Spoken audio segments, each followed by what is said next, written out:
கொள்கைகள் எல்லாத்தையும் தெளிவுபடுத்திட்டோம். இப்போ அந்த கொள்கைகளை களத்தில் பெனிட்ரேட் பண்ணி மக்கள் அதை செயலாக பண்ணணும். உலகத்தின் சிறந்த சொல் என்ன? செயல். அப்போ அது செயல்பாடாக மாறணும். வெறும் காமராஜர் சொன்னார், அம்பேத்கர் சொன்னார், பெரியார் சொன்னார்னு தாண்டி அது செயல்பாடுகளாக மாறணும். அதை மக்கள்கிட்ட கொண்டு போய் அந்த கட்சியும் சேர்க்கணும், அது எலெக்ஷன் கிட்ட கொண்டு போய் சேர்க்கணும். ஸோ இது ஒரு பயணம். அந்த பயணத்தில் 2026 தேர்தலை நோக்கிய ஒரு முன்னெடுப்பு, ஒரு கிக் ஸ்டார்ட் ஃபார் எலெக்ஷன் அப்படின்னு வச்சுக்கலாம்.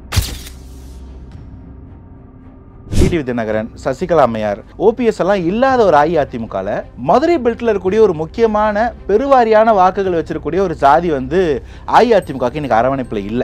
இன்னைக்கு அதிமுக மிஸ் பண்ணக்கூடிய அந்த ஓட்ஸை எப்படி கேபிட்டலைஸ் பண்ணிக்கலாம் அப்படின்றதான் பாஜக எடுத்த திருப்பரங்குன்ற முன்னெடுப்பா இருக்கட்டும். அதை தொடர்ந்து திமுக சென்னையை தாண்டி நடத்தின, ரொம்ப காலத்துக்கு அப்புறம் நடத்தின முதல் பொதுக்குழு மதுரையில். அதை தொடர்ந்து திரும்ப பாஜக அஇஅதிமுக முன்னாள் அமைச்சர்களை ஒன்று சேர்த்து திருப்பரங்குன்றத்தில் இல்ல மதுரையில் நடத்தின முருகர் பக்தர் மாநாடா இருக்கட்டும். ஸோ எல்லாரும் ஒரு பிரிவு, ஒரு பிளவு அரசியலை பண்ணும்போது யாராவது ஒருத்தர் அதெல்லாம் சேர்க்கணும் இல்லையா? எல்லாத்தையும் ஒன்றிணைக்கிறதுக்கு ஒருத்தர் வரணும் இல்லையா? அதுதான் 5 மண்டலமா பிரிச்சிருக்காங்க தாவேகா. சென்னையில தான் தலைமையகம் இருக்கு, போராட்டம்லாம் பண்றோம். விழுப்புரம் மாவட்டத்தில் முதல் மாநில பண்ணியாச்சு. கொங்கு மண்டலத்தில் அந்த முதல் பூத்துல பண்ணியாச்சு. தஞ்சாவூர்ல இருந்தா சுற்றுப்பயணம் ஆரம்பிக்க போகணும் சொல்லி மதுரை இருக்கு பாக்கி. ஸோ மதுரையில இருந்து ஒரு ஈவெண்ட் பண்றாங்க. 2024 பிப்ரவரி அப்பவே அதுக்கு முன்னாடி ரொம்ப கான்ஃபிடென்ட்டா இருந்தாங்க திமுக. இதுக்கப்புறம் திமுக அந்த அடுத்து 26க்கு நம்ம தான், ஏன்னா அதிமுக பிளவுபட்ட நிலையில இருக்கு, பெரிய வாக்கு வங்கி சரிவு இருக்கு, மற்ற யாரும் பக்கத்துல கூட செகண்ட் ரேங்க்ல கூட பெருசா யாரும் டஃப் இல்லை அப்படின்ற ஒரு நிலைமை இருந்தது. ஒன்ஸ் விஜய் சார் கட்சி ஆரம்பிக்கிறாரு, எலெக்ஷனுக்குள்ள வராருன்னும் போதே இந்த சிச்சுவேஷன் மாறி போச்சு. அவங்க எதிர்பார்த்த ஒன்னொன்னும் இதெல்லாம் அவர் செய்ய மாட்டார்னு இவங்க நினைக்கிற ஒன்னொன்னுத்தையும் செஞ்சுக்கிட்டே வரும்போது இன்னைக்கு வரைக்கும் இது கேம்பிளா இருக்கிறதுக்கு காரணம் தாவேகா குட்டி கட்சி இப்பதான் ஸ்டார்ட் பண்ணியிருக்காங்கன்னு. ஒன்ஸ் தாவேகா களத்தில் இறங்கி ஃபுல்லஸ்ட்டாக அவங்களோட பொட்டன்ஷியல் எக்ஸிபிட் ஆயிடுச்சுன்னா, ஏன்னா இன்னும் எக்ஸ்ப்ளோர் பண்ணாத ஒரு பொட்டன்ஷியல் அது. நமக்கு சீமானோட பொட்டன்ஷியல் தெரியும், அதிமுக, பாஜக, திமுக எல்லாருக்கும் தெரியும். விஜய் சாரோட பொட்டன்ஷியல் என்னன்னு தெரியாது. அதனால தான் ஒருத்தர் ஒரு நம்பர் சொல்லிட்டு இருக்கிறாங்க, 20, 22, 35ன்னு. ரியலிஸ்டிக்கா நம்ம அந்த பொட்டன்ஷியலை எக்ஸ்ப்ளோர் பண்ணி எக்ஸிபிட் பண்ணும்போது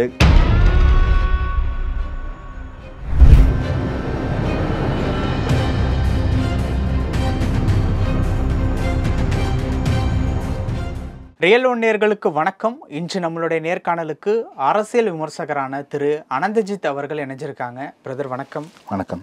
எப்படி இருக்கீங்க? நல்லா இருக்கேன், நீங்க எப்படி இருக்கீங்க? நல்லா இருக்கேன் பிரதர். அஃபிஷியல் அனௌன்ஸ்மெண்ட் ஆகஸ்ட் 25ஆம் தேதி 2வது மாநாடு, டிவிகேவினுடைய 2வது மாநாடு. முதல் மாநாடு ஒரு அறிமுக மாநாடு, கட்சியினுடைய கொள்கை என்ன, கொடி என்ன, எல்லாத்தையும் சொல்லக்கூடிய மாநாடு. இந்த மாநாடு எதை சொல்லக்கூடிய மாநாடு? இது அரசியல் முன்னெடுப்பு. அந்த கட்சி எதை நோக்கி பயணிக்குது, கொள்கைகள் எல்லாத்தையும் தெளிவுபடுத்திட்டோம். இப்போ அந்த கொள்கைகளை களத்தில் பெனிட்ரேட் பண்ணி மக்கள் அதை செயலாக பண்ணணும். உலகத்தின் சிறந்த சொல் என்ன? செயல். அப்போ அது செயல்பாடாக மாறணும். வெறும் காமராஜர் சொன்னார், அம்பேத்கர் சொன்னார், பெரியார் சொன்னார்னு தாண்டி அது செயல்பாடுகளாக மாறணும். அதை மக்கள்கிட்ட கொண்டு போய் அந்த கட்சியும் சேர்க்கணும், அது எலெக்ஷன் கிட்ட கொண்டு போய் சேர்க்கணும். ஸோ இது ஒரு பயணம்.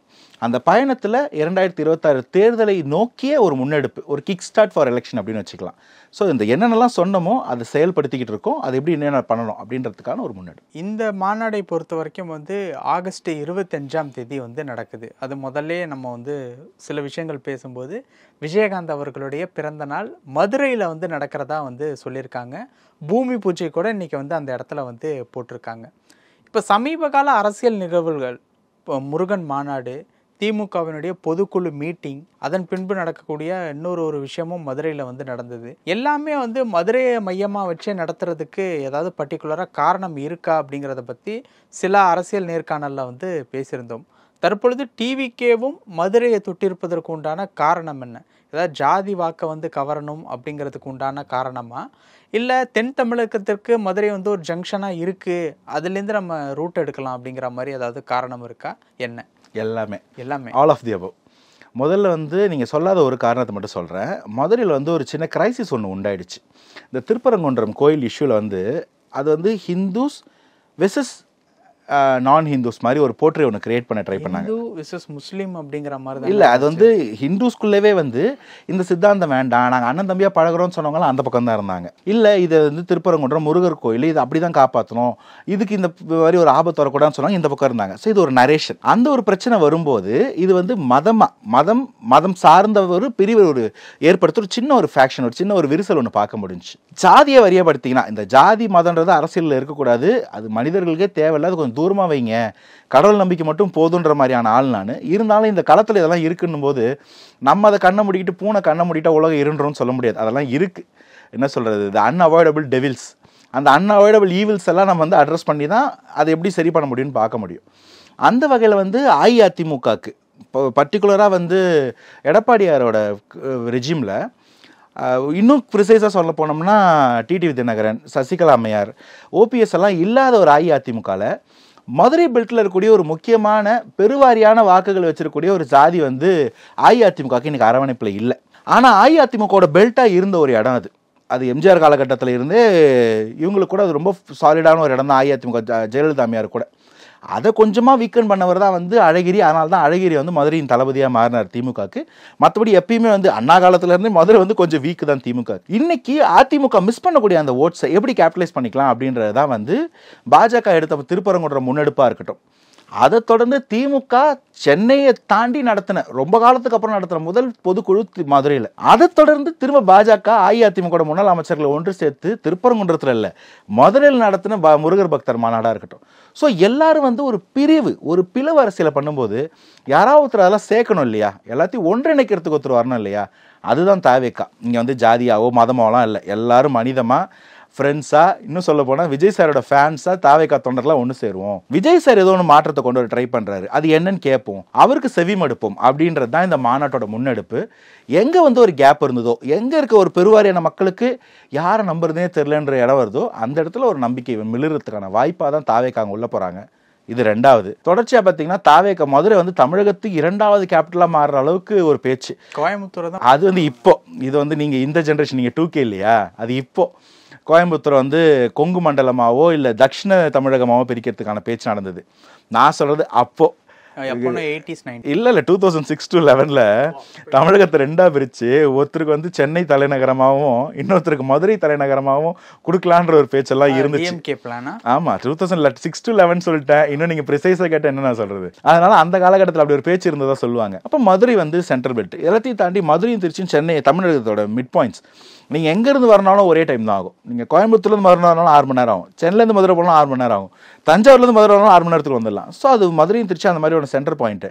ஸோ அங்கேருந்து 2வது முன்னெடுப்பு எடுக்கலாம். இன்னொன்று சொல்ல போனால் 5 மண்டலமாக பிரிச்சிருக்காங்க தாவேக்கா. சென்னையில் தான் தலைமையகம் இருக்குது, போராட்டம்லாம் பண்ணுறோம்.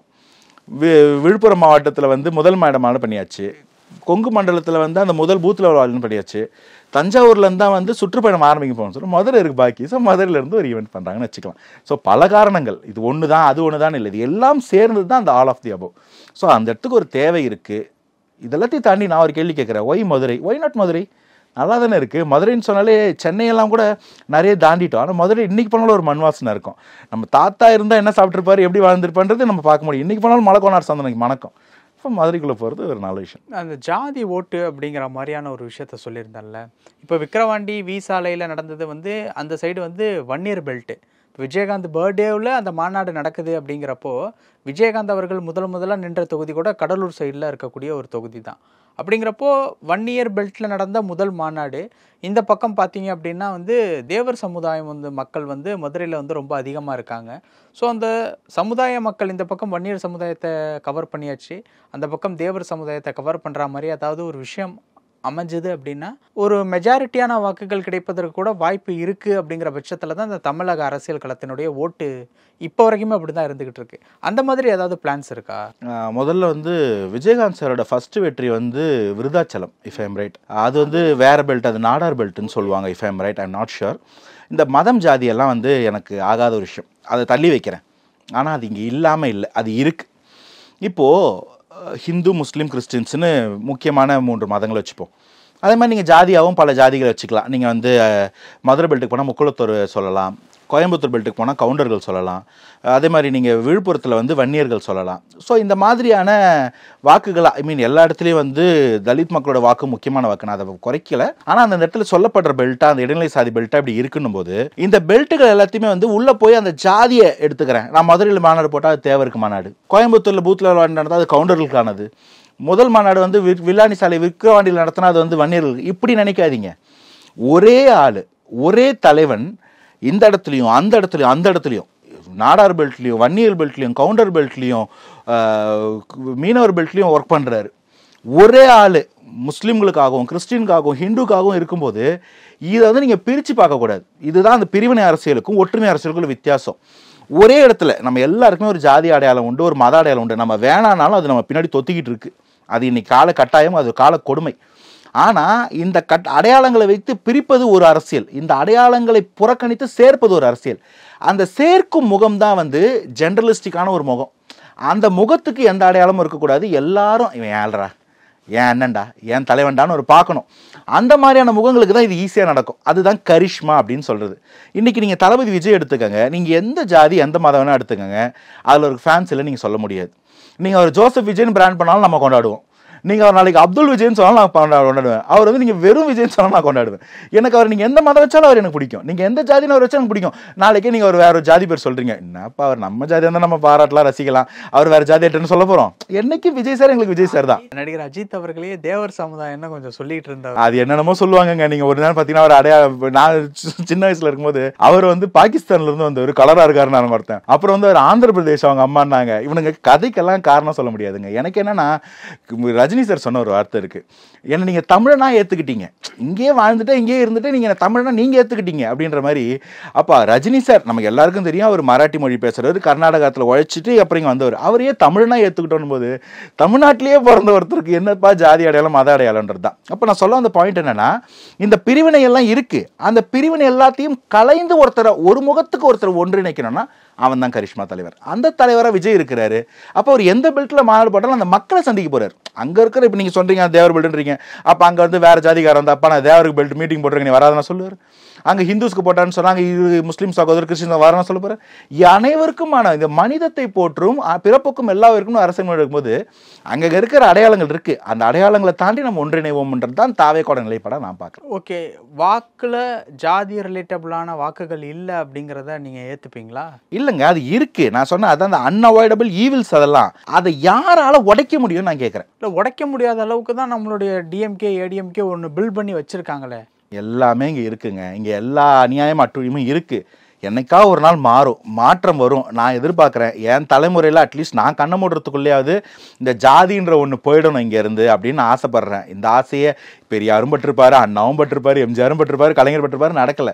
அட்லீஸ்ட் இது நடக்கும். இன்னைக்கு இவங்களால முடியல, இப்போ அவங்களால தான் முடியலையே, ஒருத்தர் புதுசாக ட்ரை பண்ணிட்டோன்றேன். இவருக்கு அந்த ஜாதி அடையாளம்லாம் பெருசாக ஒர்க் அவுட் ஆகாது, அவர் எல்லாருக்குமானவராக பார்க்குறேன். அப்போ அது ஒர்க் அவுட் ஆனால் சந்தோஷம்னு சொல்கிறேன். ஆனால் பிரச்சனை என்னென்னா, இப்போ நம்ம எல்லாரும் சேர்ந்து என்ன ட்ரை பண்ணுறீங்கன்னா, திரும்ப விஜய் சாருக்கு ஒரு ஜாதி அடையாளம் மத அடையாளம் கொடுத்துடலாமா? அவர் எந்த கொள்கை தலைவரை பின்பற்றுறாரோ அதை ஒரு ஜாதி அடையாளமாக சொல்லிடலாமா? அம்பேத்கரை சொன்னால் இவர் தலித் தலைவர், அவர் வந்து நான் காமராஜரை சொன்னால் அவர் நாடார் அலைய சொல்றாரு, முத்துராமலிங்க தேவர் சொன்னால் தேவராய சொன்னு திரும்ப எல்லாரையும் அவர் ஒரு ஜாதி அடையாள தலைவராக மாற்ற ட்ரை பண்ணுறீங்க. அது ஒர்க் அவுட் ஆகாதுன்றதான் என் பாயிண்ட். எல்லாருக்கும் எப்படி பொதுப்படையான விஜய் சாராக இருக்கிறாரோ எல்லாருக்குமான தலைவராக எல்லாருக்குள்ள இருக்கிற அந்த பிரதர்ஹுட்டை கனெக்ட் பண்ணுறது விஜய் சாரோட ஒரு பொலிட்டிக்கல் நிஷேவாக இருக்கும்னு நினைக்கிறேன். அது ஒர்க் அவுட் ஆச்சுன்னா ரொம்ப நல்லாயிருக்கும். நீங்கள் பார்த்து இந்த ஜாதி அரசியெல்லாம் உடையறதுக்கு கூட வாய்ப்பு இருக்கும். இப்போ இந்த மாநாடு அப்படிங்கிற பட்சத்தில் இந்த இரண்டாவது மாநாடு அதுவும் எலெக்ஷனுக்கும் ஒரு 7 மாதத்திற்கு முன்பே நடக்குது அப்படிங்கிற பட்சத்தில் அந்த இம்பேக்ட் அப்படிங்கிறது வந்து எந்த வகையில் கிரியேட் ஆகும் அப்படின்னு நினைக்கிறீங்க? ஃபார் எக்ஸாம்பிள், இப்போ எலெக்ஷனுக்கு ஒரு 3 மாதத்துக்கு முன்னாடி பிப்ரவரி பிரேமலதா அம்மையார் வந்து ஜனவரி 9ஆம் தேதி அந்த டைமில் வந்து ஒரு மாநாடு அறிவிச்சிருக்காங்க. அந்த மாநாட்டில் தான் கூட்டணி யார் கூட அப்படிங்கிறதையும் சொல்ல போகிறதா வந்து சொல்லியிருக்காங்க. ஒரு கூட்டணி அந்த கட்சியினுடைய தொண்டர்களுக்கே பிடிக்கல அப்படிங்கிற பட்சத்தில் தேர்தல் நேரத்தில் அறிவிச்சா கூட அது எடுபடும் அப்படிங்கிற மாதிரியான ஒரு சீக்ரெட் இருக்கு. இந்த மாநாடை பொறுத்த வரைக்கும் தேர்தலுக்கு 7 மாதத்திற்கு முன்பே நடக்குது அப்படிங்கிற பட்சத்தில் அது அந்த அளவுக்கு இம்பாக்டை கிரியேட் பண்ணணும்னு நினைக்கிறீங்களா? முதல்ல வந்து இந்த மாநாடு நடத்திட்டு அதுக்கப்புறம் நாங்கள் எதுவும் பண்ண போகிறதில்ல, கையை கட்டிட்டு உட்காந்துக்க போகிறோம், இதோட தேர்தல் தான் அப்படின்னு சொன்னால் நீங்கள் கேட்குற கேள்வி லாஜிக் இருக்குது. இது ஃபர்ஸ்ட் ஆஃப் ஆல் வந்து விஜய் சாரோட கட்சி புது கட்சி, இருக்கிறதுலே குழந்தை கட்சி, இப்போ அதுதான் குட்டி பையன். அப்போது அவங்களுக்கு எடுத்துக்கூடிய டைம் கொஞ்சம் அதிகமாக தேவைப்படும். ஏன்னா அவங்க களத்துக்கு போகணும், மக்கள் அவங்க சந்திக்கணும், மக்கள் அவங்கள சந்திக்கணும், பிரச்சனைகளை அவங்கள பர்சனலாக எதிர்கொண்டு பார்க்கணும், தீர்வுகளோட மக்களை போய் அணுகணும். இந்த களப்பணி, மக்கள் பணி, பிரச்சனைகள் தெரிஞ்சுக்கிறது, இந்த எல்லா வேலையும் இருக்கும்போது அது வந்து இவங்க கொஞ்சம் முன்னாடி ஆரம்பிக்கிறது கரெக்ட். நீங்கள் உடனே வந்து இவங்க வந்து கூட்டணி பேசிட்டாங்க, அவங்க வந்து சுற்றுப்பயணம் ஆரம்பிச்சிட்டாங்கன்னு சொன்னால் அது வேறு. ப்ராப்பராக அந்த ஒரு ஈவெண்ட்டோட ஒரு பிளாஸ்டோட அந்த ஈவெண்ட்டை ஸ்டார்ட் பண்ணி எலெக்ஷனுக்கான முன்னெடுப்பை ஸ்டார்ட் பண்ணி இங்கேருந்து தொடர்ச்சியாக பல்வேறு கட்ட செயல்பாடுகள், அது சுற்றுப்பயணமாக இருக்கலாம், அரசியல் பிரச்சாரமாக இருக்கலாம், இது மக்கள்கிட்ட கட்சியை கொண்டு போய் சேர்க்கிறதா இருக்கலாம், பிரச்சனைகளை ஃபேஸ் பண்ணுறதா இருக்கலாம், இது எல்லாத்தையும் கொண்டு போய் பண்ணும்போது இந்த ஆக்டிவிட்டி இங்கேருந்து ஸ்டார்ட் பண்ண வேண்டியது ஒரு தேவையாக ஏற்படுது. அந்த தேவைக்காக இதை ஆரம்பிக்கிறாங்க. இதை நீங்கள் மற்ற கட்சிகளை எடுத்திங்கன்னா எலெக்ஷனுக்கு முன்னாடி அந்த 3-4 மாதம் நீங்கள் சொன்ன மாதிரி தேமுதிக மாதிரி அப்போ ஒன்று பண்ணுவாங்க. அது என்னென்னா கட்சி நிர்வாகிகளை கூப்பிட்டு வச்சு பேசி கன்வின்ஸ் பண்ணுறதுலாம் இல்லை, அவ்வளோ ஜனநாயகம்லாம் இங்கே எங்கேயும் இருக்கான்னு எனக்கு தெரியல. எல்லாரையும் தட்டி எழுப்புதல், அவங்க எல்லாரையும் உயிர்த்தெழ செஞ்சு எலெக்ஷன் வேலை செய்ய வைக்கிறது. வாங்க எல்லாரும் ஒன்று, நம்ம எல்லாம் ஒன்று, நீ நானும் ஒன்று, காந்தி பிறந்த மண்ணுன்னு பேசி எல்லாரையும் கொண்டு போயிட்டு எலெக்ஷன் வேலையில் ஈடுபட வைக்கிறதா ஒரு வேலை. அதைத்தான் அவங்கெல்லாம் பண்ணுறாங்க. இது தாவேக்காக்கு கொஞ்சம் அட்வான்ஸாக ஆரம்பிக்கணும். ஏன்னா புதுசு, ஃபஸ்ட் டைம் எலெக்ஷன் ஃபேஸ் பண்ண போகிறாங்கன்னு போது நிறைய வேலைகள் இருக்கும், அதனால் முன்னாடியே ஸ்டார்ட் பண்ணுறாங்க. இதில் இருந்து கட்சி வளர்ச்சி பணியும் சரி, மக்கள் பணியும் சரி, அதை தொடர்ந்து அரசியலுக்கான எலெக்ஷனுக்கான வேலையும் நடக்கும் அப்படின்னு சொல்கிறேன். ஓகே, இப்போது அதிமுக சுற்றுப்பயணம் வந்து மேற்கொண்டுட்டு இருக்காங்க. முதலமைச்சர் சாலை வளம் வந்து எல்லா ஊர்களுக்குமே நேற்று கூட மயிலாடுதுறையில் வந்து பண்ணியிருக்காங்க. இந்த பக்கம் பார்த்தீங்கன்னா தேமுதிக அவங்க ஒரு விஷயம் பண்ணிட்டு இருக்காங்க. மதிமுக, விடுதலை சிறுத்தைகள் கட்சி, திமுக கூட கூட்டணியில் இருக்காங்க. சீமானவர்களும் அடுத்த கட்ட மரங்களின் மாநாடு அப்படிங்கிறத ஆகஸ்ட் 17ஆம் தேதி வந்து அறிவிச்சிட்டாங்க. ஸோ ஆக மொத்தத்தில் ஏதோ ஒரு விதத்தில் டஃப்பாக இருக்கக்கூடிய ஒரு தேர்தலாக 2026 தேர்தல் இருக்குது அப்படின்னு அவங்களே முடிவு பண்ணதுனால தான் இந்த மாதிரியான விஷயங்கள்லாம் தொடர்ச்சியாக பண்ணிகிட்டு இருக்காங்களா? ஸ்ட்ரைட்டாக அந்த கட்சியினுடைய தலைவர்களே மக்கள்கிட்ட தொடர தூரத்தில் போய் நிற்கிறது அப்படிங்கிற ஒரு இடத்துல போய் நிற்கிறது அப்படிங்கிறப்போ டஃப்பான எலெக்ஷனை அவங்களே முடிவு பண்ணிட்டாங்களா? இல்லைங்க, இது ஆல்ரெடி வந்து ரொம்ப டஃப் ஆகிடுச்சு. இந்த எலெக்ஷன் வந்து 2024 பிப்ரவரி அப்போவே அதுக்கு முன்னாடி வந்து ரொம்ப கான்ஃபிடென்ட்டாக இருந்தாங்க திமுக. இதுக்கப்புறம் திமுக அந்த அடுத்து 26க்கு நம்ம தான், ஏன்னா அதிமுக வந்து பிளவுபட்ட நிலையில் இருக்குது, பெரிய வாக்கு வங்கி சரிவு இருக்குது, மற்ற யாரும் பக்கத்தில் கூட செகண்ட் ரேங்கில் கூட பெருசாக யாரும் டஃப் இல்லை அப்படின்ற ஒரு நிலைமை இருந்தது. ஒன்ஸ் விஜய் சார் கட்சி ஆரம்பிக்கிறாரு, எலெக்ஷனுக்குள்ளே வராருன்னும் போதே இந்த சிச்சுவேஷன் மாறி போச்சு. அவங்க எதிர்பார்த்த ஒன்னொன்னும் இதெல்லாம் அவர் செய்ய மாட்டார்னு இவங்க நினைக்கிற ஒன்னொன்னுத்தையும் செஞ்சுக்கிட்டே வரும்போது இது கரண்ட்டாக வந்து ரொம்ப ஒரு பெரிய பாதிப்பை ஏற்படுத்துது. இந்த எலெக்ஷன் கிட்டத்தட்ட ஒரு கேம்பிள் மாதிரி நடக்க போகுது. கிட்டத்தட்ட இவங்க வந்து இவங்க இல்லைப்பா 2 முனை போட்டி, 3 முனை போட்டி, 2, 3, 4 நிறுத்திட்டு வரும்போது இன்னைக்கே 4 முனை போட்டி வந்து ஒரு கான்கிரீட்டாக வந்து நின்றுடுச்சு. இன்னைக்கு இதை 4 முனையை தாண்ட கூட வாய்ப்பு இருக்குது. ஒரு வேளை நிறைய பேர் சொல்கிற மாதிரி எனக்கு தெரிஞ்சு இன்றைக்கி அதுக்கு வாய்ப்பு கம்மி. இருந்தாலும் வாய்ப்பு இருந்தால் அஇஅதிமுக என்டிஏவும் பிளவுபட்டு அஇஅதிமுக தலைமையில் ஒரு கூட்டணி, ஒரு எக்ஸாம்பிள் பாமக போகிறாங்க, என்டிஏ ஏற்கனவே இருக்க அந்த 24 எலெக்ஷன்ஸில் இருந்த அந்த இன்டாக்ட் கூட்டணியோட போகிறாங்கன்னும் போது இன்னும் 5 முனை போட்டியாக மாறும். நம்மகிட்ட இருக்கக்கூடிய வாக்கு வங்கி ஃபிக்ஸடு ஒரு 5 கோடி பேர் வாக்கு போடுவாங்கன்னா அதில் ஒரு 70-75% போட்டால் ஒரு 3.5 கோடியிலேருந்து 4 கோடிக்கு மேலே வாக்கு இல்லை. இந்த 4 கோடிக்குள்ளே தான் நீங்கள் பிரிச்சுக்கணும். 2 4 5 ஆகும்போது எல்லாருக்கும் இருக்கக்கூடிய வாக்கு வங்கிகள் குறையும். எந்த தொகுதி, எந்த வார்டு, எந்த பூத்தில் எவன் எட்ஜி காட்டுவான், எதனால் எவனுக்கு ஓட் எப்படி பண்ணலான்ற பிஹேவியர் மாறும். எலெக்ஷனில் எந்த 15 ஓட்டு 50 ஓட்டுலாம் யார் யார் தோக்க போகிறாங்கன்றது தெரியாத ஒரு நிலைமை இருக்கும்போது இங்கே இது ஒரு கேம்பிள், யாருக்கு எப்படி வேணால் நடக்கக்கூடிய வாய்ப்பு அதிகமாகிடுச்சு. ஸோ இதில் என்னென்னலாம் பண்ண முடியுமோ எல்லாத்தையும் பண்ணிவிடுவோம், அதுக்கு மேலே ஆண்டம் விட்ட வழின்ற நிலைமைக்கு எல்லா கட்சிகளும் போயிட்டாங்க. இது முக்கியமான காரணம் தாவேக்கா. இன்னைக்கு வரைக்கும் இது கேம்பிளாக இருக்கிறதுக்கு காரணம் தாவேக்கா குட்டி கட்சி இப்போ தான் ஸ்டார்ட் பண்ணியிருக்காங்கன்னு. ஒன்ஸ் தாவேக்கா களத்தில் இறங்கி ஃபுல்லஸ்ட்டாக அவங்களோட பொட்டன்ஷியல் எக்ஸிபிட் ஆகிடுச்சுன்னா, ஏன்னா இன்னும் எக்ஸ்ப்ளோர் பண்ணாத ஒரு பொட்டன்ஷியல் அது. நமக்கு சீமானனோட பொட்டன்ஷியல் தெரியும், அதிமுக, பாஜக, திமுக எல்லாருக்கும் தெரியும். விஜய் சாரோட பொட்டன்ஷியல் என்னன்னு தெரியாது. அதனால தான் ஒருத்தர் ஒரு நம்பர் சொல்லிட்டு இருக்கிறாங்க, 20, 22, 35ன்னு. ரியாலிஸ்டிக்காக நம்ம அந்த பொட்டன்ஷியலை எக்ஸ்ப்ளோர் பண்ணி எக்ஸிபிட் பண்ணும்போது மேபி மாறும். இல்லைடா கன்ஃபார்மாக அவங்க தான் போல இருக்கு, எதிர்த்துக்க வேணாம், இல்லை நம்ம அதை இன்னும் அசிஸ்ட் பண்ணுவோம், நம்ம எல்லாரும் ஒரு பக்கம் போவோம், திமுக வேணான்றவங்களோ இல்லை திமுக கூட்டணியில் இடம் பத்தாதவங்களோ எல்லாரும் வர வாய்ப்பு உண்டு. அதைத்தான் நான் சொன்னேன், டிசம்பருக்கு மேலே கூட்டணிகள் கணக்கெல்லாம் மாறும். இன்றைக்கி இருக்க கூட்டணிலாம் கணக்கு இல்லைங்க, ஜனவரிக்கு மேலே ஃப்ரெஷ்ஷாக மாற வாய்ப்பு உண்டுன்னு. அதை நோக்கி இந்த எலெக்ஷன் போகுது. பட் வெரி டஃப் காம்படிஷன், பெரிய கேம்பிள் தான் 26ன்றது இன்னைக்கு நிலைமை. 2006 to 11 சொல்லியிருந்தீங்கல்ல, 6 to 11 டிஎம்கே ஆட்சி அப்படிங்கிறது மைனாரிட்டி ஆட்சியாக இருந்தது. அந்த தேர்தல் 2006 தேர்தலில் புதுசாக உள்ள வந்த ஒரு கட்சியாக தேமுதிக இருந்ததுனால அது மைனாரிட்டி கவர்மெண்ட்டாக மாறினுச்சா? கரெக்ட். இப்போது விஜய் சார் கட்சி ஆரம்பிச்சிருக்காங்க. அந்த மாதிரி மைனாரிட்டி கவர்மெண்ட்டாக வரும் நாட்களில் ஆட்சி அமைக்கக்கூடிய கட்சிக்கு அந்த மாதிரியான சுச்சுவேஷன் ஏற்படுமா எப்படி? சூப்பர், நல்ல கேள்வி. முதல்ல வந்து பார்த்தீங்கன்னா அஇஅதிமுகவுடைய கன்சால்டேஷன் ஒன்று நடந்தது 2001 அப்புறமா. 1991 பார்த்தீங்கன்னா ராஜீவ்காந்தி அவர்களுடைய மரணத்தை தொடர்ந்து ஸ்வீப், அதிமுக ஃபுல் ஸ்வீப்பு, திமுக ரொம்ப கம்மி. 96 ரஜினிகாந்த் பேசுறாரு, மூப்பனார் கூட்டணி அமைகிறாரு, வைகோ கார்டு பிளே பண்றாரு, கலைஞர் எல்லாம் சேர்ந்து திமுக ஸ்வீப், அஇஅதிமுகவில் முதல்வர் வேட்பாளரே தோக்குறாங்க. 2001 திரும்ப பெரிய ஸ்வீப் இல்லை, ஆனால் வந்து மெஜாரிட்டியோட அதிமுக வராங்க. ஆனால் அந்த 2001 to 2006 காலகட்டத்தில் அஇஅதிமுக தன்னோட ஓட் பேங்கை, பர்டிகுலராக சொன்ன ஜெயலலிதா அம்மையார் கன்சாலிடேட் பண்ணிடுறாங்க அந்த ஓட்டு பேங்கை. இதுக்கு மேலே ஸ்வீப் எல்லாம் வாய்ப்பு கிடையாது. அடித்தா நான் தான் ஸ்வீப் அடிப்பேன், உங்களால் என்ன முழுசு முற்றுமா வெளில தள்ளி பண்ண முடியாது, நான் ஒரு 50 சீட் 60 சீட்டு கான்கிரீட்டாக வாங்குவேன்ற ஒரு செட் அந்த அம்மா அந்த ஒரு பிளாட்ஃபார்மை செட் பண்ணிட்டாங்க அஇஅதிமுகக்கு. அது ஒரு காரணம். ரெண்டாவது, அந்த ஆன்டி இன்கம்பன்சிக்கு ஆப்போசிட்டாக தான் திமுக வராங்க. பட் திமுகக்கு ஒரு எதிர்ப்பாக தான் வந்து கேப்டன் நிற்கிறார். அப்போ திமுகக்கு வர வேண்டிய ஜெயலலிதாவோட ஆன்டி இன்கம்பன்சி மொத்தமாக திமுகக்கு போகாமல் நிறைய கேப்டனுக்கு போகுது. அதுதான் அவர் பிரித்த அந்த 8% வாக்கு. அப்போ திமுகவால் மெஜாரிட்டி அடிக்க முடியல. இதில் வந்து அஇஅதிமுகவோட கன்சால்டேஷனும் ஒரு பார்ட்டு, இவர் பிரித்த வாக்குகளும் ஒரு பார்ட்டு. இது 2006 நிலைமை. அதனால தான் திமுக வந்து பெருமை லெவலில் வர முடியல. நைஸ். இன்னைக்கு நிலைமை என்ன அப்படின்னு பார்த்தீங்கன்னா 2026 இன்னைக்கு அஇஅதிமுகவும் திமுகவும் அன்னைக்கு பிரைமரி பார்ட்னர்ஸ் தான் எலெக்ஷனில். இன்னைக்கு பிரைமரி பார்ட்னராக திமுக ஒருத்தர் நிற்கிறார். இவரை வந்து இவரோட ஆன்டி இன்கம்பன்சியை கேபிட்டலைஸ் பண்ணி இவரை வந்து சேலஞ்ச் பண்ணுற சாம்பியன் யார்? டிஃபெண்டிங் சாம்பியன் திமுக. சேலஞ்ச் பண்ணுறது யார்? நீங்கள் போன 21 எலெக்ஷனை வச்சுக்கிட்டு 66 சீட்டு ஜெயிச்சிருக்காங்க, ஒரு வாக்கு வங்கி இருக்குன்னு அஇஅதிமுக நம்பர் பண்ணுறீங்க. நான் 2024 தேர்தலை காயின் பண்ணி அந்த அஇஅதிமுகவுக்கிட்ட என்ன இருந்ததோ அது வந்து பல ஃபேக்ஷனாக பிரிஞ்சிருக்கு. அதில் வந்து அஇஅதிமுக வந்து பிளவுகளை சொல்லலாம். எப்படி பார்லிமெண்ட் எலெக்ஷனையும் அசம்பிளி எலெக்ஷனையும் கம்பேர் பண்ணுறீங்க? எல்லாத்துக்கும் ஓட்டு போட்டது ஒரே ஆள் தானே? ஒரே ஆள் தான். பட்டு மாநில தேர்தலுக்கு உண்டான ஓட்டு வங்கியும் கணிப்பும் அப்படிங்கிறது வேற. நேஷனல் லெவலில் நடக்கக்கூடிய ஓட்டு, அதாவது அந்த தேர்தலுக்கு உண்டான கணிப்புகள் அப்படிங்கிறது வேற.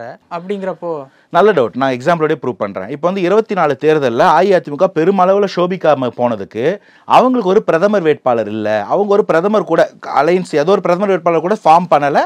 அதனால் இவருக்கு என்ன பிரதமர் ஆக போகிறாரு அப்படின்னு யாரும் ஓட்டு போடலன்னு நீங்கள் சொன்னதை நான் எடுத்துக்கிறேன்.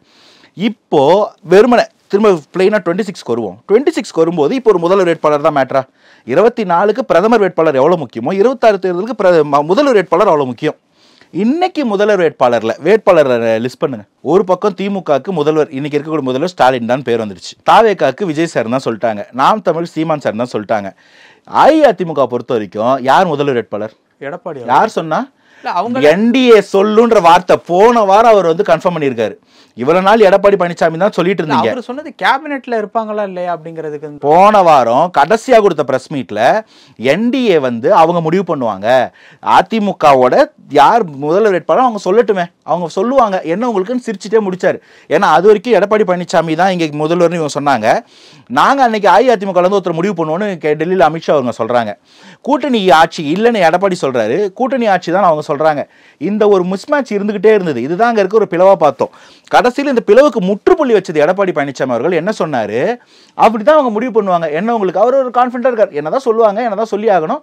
அப்ப யார் அதிகமா ஜெயிக்கிறோன்றதெல்லாம் பார்த்துக்கலான்னு வரும்போது கிட்டத்தட்ட ஒரு காம்ப்ரமைஸ் தெரியுதுங்களா? முதல்வர் வேட்பாளர் யாருன்னு சொல்லாம போறதுக்கான வாய்ப்பு இருக்குன்னு புரியுதுங்களா உங்களுக்கு? விச் மீன்ஸ் துணை முதல்வர் சீட்டை வந்து பாஜகவோ இல்லை 2.5 வருஷ கணக்கோ இல்லை மகாராஷ்டிராவோ கர்நாடகாவில் நடந்த எபிசோட்ஸோ ரிப்பீட் ஆகிறதுக்கு ஒரு மைனர் சான்ஸ் இருக்கிறதா உங்களுக்கு இன்னைக்கே புரியுதா? 7 months வகாடா புரியுதுன்னா நாளடைவில் என்ன ஆகும்? அவங்க எதிர்பார்த்த மாதிரி 75 சீட்டு கேட்குறாங்க. இல்லை என்டிஏ கூட்டணிக்கு 100 சீட்டு வாங்கி 134 சீட்டில் அதிமுக நிற்க வேண்டிய நிலைமை வருது. என்ன பண்ணுவீங்க? அப்போ நீங்கள் சொன்ன அந்த பாயிண்ட்டுக்கே வர்றேன். அப்போது ஜனவரிக்கு அப்புறம் ஒரு ஃப்ரெஷ்ஷான கூட்டணி ஏற்படுறது கூட வாய்ப்பு இருக்குது அப்படிங்கிறது இந்த காரணத்தினால. இதனாலும் ஒரு முக்கியமான காரணம் இருக்குது. என்னன்னா இதுவும் ஏன்னா இப்போ வந்து பாமக வந்து திமுகக்குள்ளே போகிறதுக்கான வாய்ப்பு ரொம்ப கம்மி. கிட்டத்தட்ட அவங்க இன்டாக்டாக இருக்கிறாங்கன்னு நம்புவோம். இன்னைக்கு இருக்கிற நிலைமை இப்படியே இருக்குன்னு வச்சுப்போம். விசிகா வெளியில் வந்து தாவேக கூட போறாருன்றதெல்லாம் தனி ஸ்பெகுலேஷன். இன்னைக்கு இப்படியே இருந்தாங்கன்னா பாமக அங்கே போகிறதுக்கு வாய்ப்பு கம்மி. அப்போ பாமக ஒருவேளை திரும்ப தாவேகாவை சூஸ் பண்ணல, அதிமுக சூஸ் பண்றாங்கன்னா அப்ப இன்னும் அங்க சீட் ஷேரிங் குறைய போகுது. இவங்க ஏற்கனவே 72 சீட்டை நம்பர் பண்ணி அண்ணாமலையார் வந்து இதுக்கு அமைச்சிருக்காரு டெல்லி மோடி சாருக்கு. அப்ப அவங்க அந்த 70 சீட்டோ 75 சீட்டோ கிளைம் பண்ணும்போது அவங்க கூட்டணியில் எவ்வளவு பேர் இருக்காங்க? அது எவ்வளவு பெரிய மெகா கூட்டணி 24 அமைச்சது. 1 சீட்டு 2 சீட்டு 3 சீட்டு 1 சீட்டு 2 சீட்டு எவ்வளவு பேருக்கு கொடுக்கணும்? அவ்வளவு கொடுக்கும்போது இங்க இவங்களுக்கு போதுமான சீட்டே கிடைக்கலன்னா 134 நின்று 70 ஜெயிக்கிறாங்க. ஒரு வேலைப்பா அவங்க கூட்டணியை ஸ்வீப் அடிச்சிச்சு. 134 நின்று இவங்க வந்து ஒரு பாதிக்கு பாதி அடிக்கிறாங்க. மீதி 100ல் அவங்க பாதிக்கு பாதி அடிக்கிறாங்கன்னும் போது எப்படி அமையும்? முதல்வர் வேட்பாளர் இவங்க டிசைட் பண்ணிடுவாங்களா? ரெட்டாரிக்கா சொல்லிட முடியுமா நாங்க தான்னு? அந்த நிலைமை வர்றதுக்கான வாய்ப்பும் கூட இங்க இருக்கு. அப்ப என்ன ஆகுன்றதை யோசிங்க. இப்படி இதெல்லாம் கணக்கில் எடுத்து நீங்க பார்க்கும்போது முதல்வர் வேட்பாளர் எங்க கான்கிரீட்டா இருக்கிறாங்களோ அங்கதானே ஓட்டு போகும். சீமான் அண்ணன் ஒரு 3ஆம் லெவல் பார்ட்டியில் இருக்காரு. அவர் நம்ம இப்போதைக்கு பேச வேணா, அவர் ஒரு பக்கம் வைப்போம். அதிமுக குழப்பம் இருக்கு. திமுக வேணாம்னு நினைக்கிறவங்க யார் முதல்வர் வேட்பாளர்? இந்த நான் சொன்ன இந்த சினாரியோல திமுக வேணான்றவங்களுக்கு யார் முதல்வர் வேட்பாளர்? தாவேகா தலைவர் விஜய். அப்ப அந்த சாய்ஸ் வரும்போது 2024 நடந்த அதே இங்க நடக்க வாய்ப்பு இல்லைன்னு நினைக்கிறீங்களா? இப்ப நான் 2024 தேர்தலும் 26 தேர்தலும் கம்பேர் பண்ற லாஜிக்கலா புரியுதுங்களா? இப்படிதான் நான் மீன் பண்றேன். இன்னும் நிறைய வேலைகள் பாக்கி இருக்கு, நிறைய கதைகள் மாறும். பட் இந்த மாதிரி ஒரு பிளேன்ல இந்த லெவல் ஆஃப் அண்டர்ஸ்டாண்டிங்கை நம்ம பார்க்கணும் அப்படின்னு சொல்றேன். பல விஷயங்கள் பகிர்ந்துக்கிட்டீங்க. நேரத்துக்கு ரொம்ப நன்றி. Thanks for having.